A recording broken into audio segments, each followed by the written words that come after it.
반갑습니다. XT 드론입니다. 오늘 여러분들께 소개해드릴 영상은 앱손 모베리오 BT300 이 스마트 글래스의 세 번째 영상입니다. 첫 번째와 두 번째 영상을 통해서 언박싱 그리고 제품의 구성이라든가 그리고 장단점, 비행 기능에 대해서도 소개해드린 적이 있는데 이번에 앱손에서 앱손 드론 소울이라고 하는 앱을 발표했습니다. 그간에는 우리가 DJI Go4를 이용해서 비행을 했었죠. DJI Go4의 화면도 주는 정보력도 우수하고 굉장히 깔끔하긴 합니다만 그보다 더 조금 더 불필요한 메뉴들을 빼버리고 고글을 착용해서 스마트 글래스를 착용해서 비행을 하는 데 있어서 바깥의 시야와 내부적인 어떤 인터페이스를 바꿈으로 해서 여러분들이 더 손쉽게 그리고 더 집중해서 비행을 할 수 있도록 드론 소울이라고 하는 앱이 출시가 됐습니다. 그래서 오늘 그 앱에 대해서 소개하는 시간을 갖도록 하겠습니다. 자, 앱손 모베리오 BT300 이 스마트 글래스의 강점이라고 한다면 예전에 말씀드린 대로 69g의 굉장히 가벼운 무게 그리고 바깥의 시야를 훤히 볼 수 있으면서도 이 사이드에서 쏘는 실리콘 OLED의 대화면을 동시에 볼 수가 있다는 장점이 있었죠. 그래서 굳이 컨트롤러에 연결한 화면과 하늘을 번갈아 보지 않아도 동시에 드론과 영상을 같이 볼 수 있다는 그런 장점이 있었습니다. 화면을 번갈아 보지 않아도 되기 때문에 불필요하게 머리를 움직일 필요가 없고요. 기체를 눈에서 계속 주시하면서 비행할 수 있게 됐고 그리고 장애물에 대한 리스크도 훨씬 적어졌다는 장점이 있습니다. 단지 모베리오 BT300뿐만 아니라 대부분의 고글들이 DJI 고글을 예를 들었었죠. 제가 모베리오 BT300도 그렇고 DJI Go4의 어떤 메뉴를 불러올 때는 이렇게 컨트롤러를 운영을 했어야 됐습니다. 컨트롤러를 통해서 어떤 메뉴를 불러오고 했었는데 또 DJI 고글 같은 경우도 옆에 있는 터치패드를 이용해서 메뉴를 불러왔었죠. 그러다 보니까 컨트롤러로 비행을 하는 데 있어서 이 한 손이 자꾸 움직여서 뭔가를 조작을 해야 된다는 그런 불편한 점이 있었죠. 비행을 하는 데 있어도 중간에 자꾸 멈춰야 됐었고요. 그런데 이번에는 이 컨트롤러의 C1, C2 키, 이거는 지금 매빅 프로 조종기입니다만 팬텀 4 프로나 이런 조종기에도 다 있죠. 뒤쪽에 있는 C1, C2 키 기능을 이용해서 손을 떼지 않고도 이 두 개의 키로 메뉴를 불러오고 메뉴 간에 이동을 하거나 메뉴를 실행할 수 있게 됐습니다. 굉장히 편리해진 거죠. 그러니까 이제는 즉 컨트롤러나 이런 것들을 만질 필요 없이 손을 뗄 필요 없이 손쉽게 조작이 가능해졌다는 장점이 있습니다. 특히 DJI 고글에는 그 모션 트래킹, 헤드 트래킹이라는 기능이 있었죠. 이 드론의 카메라와 이 회전 움직임, 그다음에 카메라의 상하 움직임을 이 고글의 움직임에 따라서 조절하는 기능이 있었죠. 좀 부러운 기능이었는데 앱손 모비리오 BT300의 드론 소울이라고 하는 앱에는 그 기능이 들어가 있습니다. 버드 아이 뷰라고 하는 모드를 이용을 해서 여러분들이 컨트롤러의 버튼을 누르는 것만으로도 카메라의 상하, 이 움직임에 따라서 카메라의 상하나 또 내가 좌우로 돌렸을 때 기체를 좌우로 회전시키는 이런 기능들이 추가적으로 들어갔습니다. 별도의 장비를 살 필요 없이 모비리오 앱 마켓에서 다운로드 받으시는 것만으로도 여러분들이 그 기능을 마음껏 활용하실 수가 있습니다. 자, 현재 지원하고 있는 DJI 드론은 팬텀 4, 팬텀 4 프로, 팬텀 4 어드밴스, 그리고 매빅 프로, 매빅 프로 플래티넘, 스파크까지 지원하고 있습니다.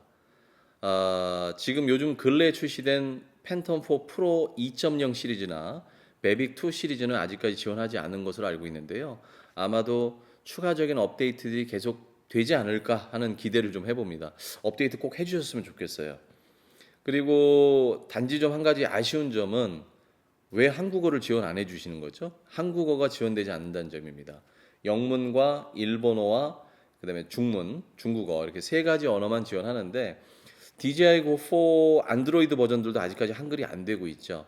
다소 불편합니다만 대신 조금 위안을 삼을 수 있는 것은 내부 그래픽의 인터페이스에 대부분 다 아이콘으로 쉽게 이게 무슨 아이콘이겠구나 하는 걸 알긴 알 수 있을 것 같은데 그래도 이제 본 메뉴들은 영문으로 뜬다는 점은 좀 참고해 주시고요.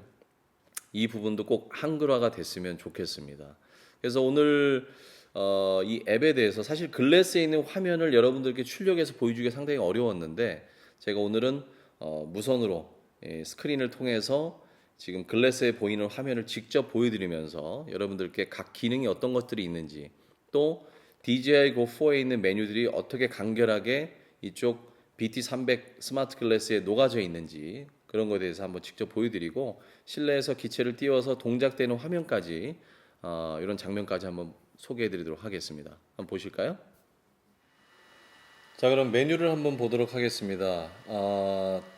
드론 스토리라는 앱에 들어오시게 되면 메인 화면이 굉장히 깔끔하게 되어 있는 걸 볼 수가 있죠. 지금 간결하게 DJI Go 4보다 이런 메뉴 뭐 배터리라든가 현재 테이크오프 준비가 되어 있다는 것들 그리고 카메라 OSD 정보가 밑으로 좀 내려가 있네요.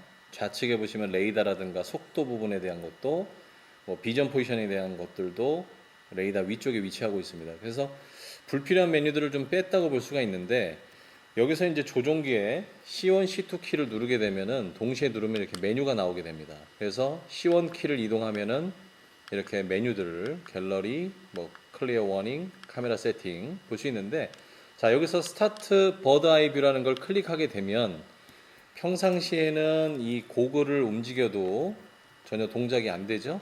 카메라는 그대로 있습니다. 그런데 C1 키를 누른 상태에서 이제 조종기에 C1 키를 누른 상태에서 카메라를 이 스마트 글래스를 움직이게 되면 카메라가 이렇게 동작을 하는 걸 볼 수가 있죠. 물론 여기서 이제 좌우로 움직이게 되면 기체가 이륙 시에는 좌우로 회전을 하게 됩니다. 지금 이륙이 아니기 때문에. 그리고 이제 무선으로 전송이 되고 있는 거라서 화면에 조금 이제 이렇게 딜레이가 좀 보이는데요. 자, 그리고 이 좌측 상단에 보시면 이렇게 사람 모양의 지금 트래킹을 하고 있다라는 트래킹 기능이 지원되고 있다라는 것이 표시가 되고 있습니다. 메뉴를 다시 한번 눌러 볼게요.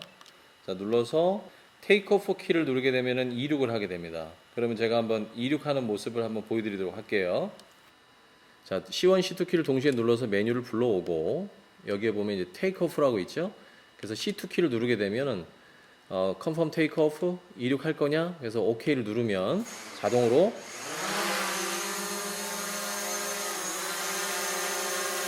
네, 이렇게 이륙을 하게 됩니다.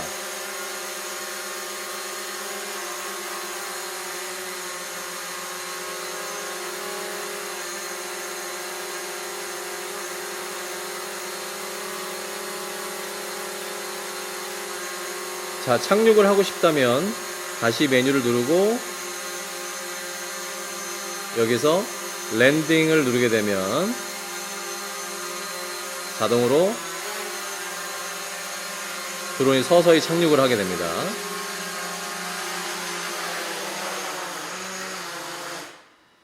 자, 이렇게 착륙을 했죠. 자, 이렇게 조종기만으로도 전혀 컨트롤러를 손대지 않고 이착륙을 하는 모습을 보여줬습니다. 자, 그리고 갤러리 부분은 이제 촬영한 영상이나 사진을 볼 수 있는 거고, 여기 클리어 워닝은 만약에 이제 경고 문구가 있으면 경고 문구를 이제 지워주는 역할을 합니다.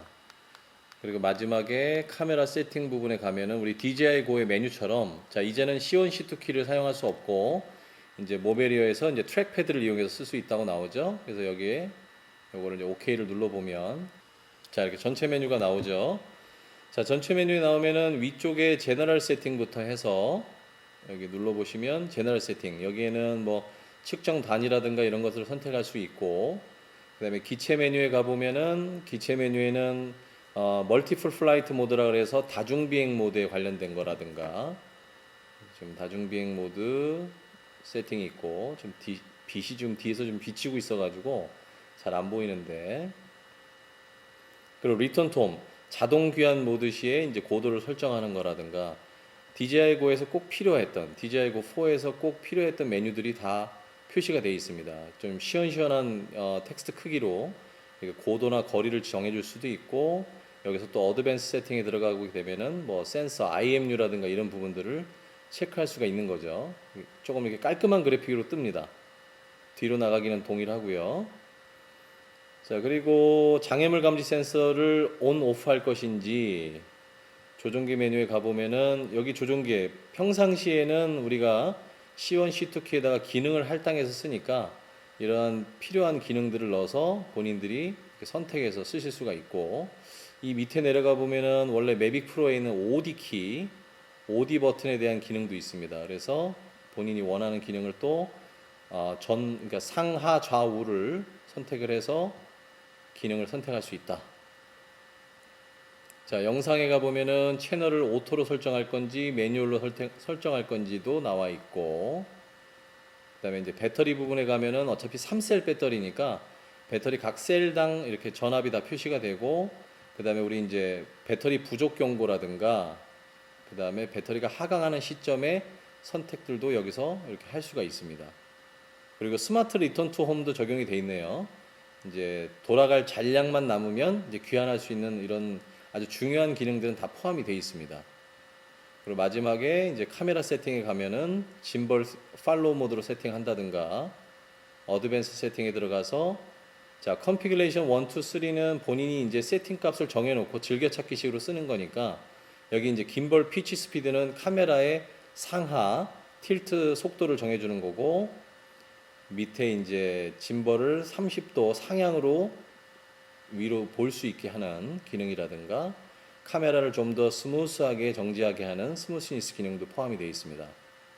자, 대부분 어떤 필요한 메뉴들이 다 들어가 있네요. 그래서 이런 메뉴들을 통해서 여러분들이 손쉽게 비행하는 데 도움이 된다는 거죠. 거기 지금 이렇게 앞에 있는 이 메뉴들은 여러분들이 가장 필요로 해서 많이 쓰는 기능들만을 넣어놨기 때문에 이륙하기 전에 DJI 고와 같은 어떤 카메라 세팅에 대한 거, 기체 세팅에 대한 것들은 이제 맨 마지막에 있는 세팅 메뉴에서 미리 설정을 해주시고, 올라간 이후에는 C1, C2 키를 이용해서 전혀 컨트롤러를 손대지 않고도 키만으로도 이렇게 할 수 있다는 좋은 기능이 들어가 있는 것 같습니다. 나름 좀 신경을 쓴 것 같네요. 자, 지금까지 앱슨 드론 소울이라는 앱에 대해서 한번 알아봤습니다. 그런 말씀을 하시는 분들이 계실 거예요. 왜 그 DJI의 인텔리전트 플라이트 기능을 안 넣어줬느냐? 아마도 DJI 고글도 그런 기능들이 있긴 있지만 잘 사용하지 않는 것처럼, 이 스마트 글래스를 쓰고 우리가 비행을 하는 목적은 지금 촬영하고자 하는 영상에 집중하기 위한 것일 수 있습니다. 그래서 조금 불필요한 정보보다는 조금 더 넓은 화면에 심플한 화면을 보면서 가장 필요한 기능들만을 이 C1, C2 키로 조정하는 데 목적이 있는 것으로 생각이 되고요. 어쨌든 아직까지 조금 더 아쉬운 것은 아까 언어적인 문제, 한글이 지원되지 않는 문제와 헤드 트래킹과 모션 트래킹이 DJI 고글도 마찬가지입니다. 아직까지 매끄럽지 않아요. 1대1로 내가 움직이는 대로 그대로 움직여줬으면 좋겠는데, 아마도 무선으로 영상이 전송되는 과정에서의 문제라고 생각이 됩니다. 이것은 좀 풀어야 될 숙제 같고요. 앞으로 나오는 뭐 차후 기종이나 뭐 펌웨어 업데이트를 통해서 더 좋아질지는 모르겠습니다만, 앱선의 계속적인 발전을 좀 기대를 해보겠습니다. 자, XD 드론이었고요. 구독과 좋아요 꼭 부탁드리고 알람 설정 해놓으시고 다음 영상에서 또 찾아뵙도록 하겠습니다. 감사합니다.